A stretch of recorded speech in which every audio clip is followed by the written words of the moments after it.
बरं इकडे आहे.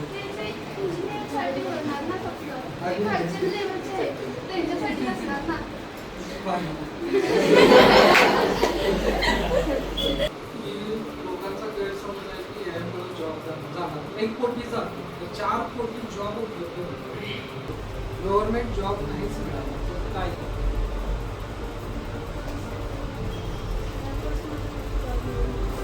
मिळणार म्हणजे यातून आपण जे काही स्किल घेणार नॉलेज घेणार बरोबर की त्याचा आपण आपल्या कुठे ना कुठेतरी जॉबमध्ये त्याचा वापर करू शकतो म्हणजे ही दुसरी बाब तुम्ही एमएसआयटी काय म्हणजे स्किल घ्यायचं नॉलेज घ्यायचं त्यासाठी का करायचं टेक्नॉलॉजी सध्याची आपल्याला जाणून घ्यायची पण सध्या AI चा वापर होत आहे तर ही AI टेक्नॉलॉजी काय आहे ते आपल्या सिलेबसमध्ये आहे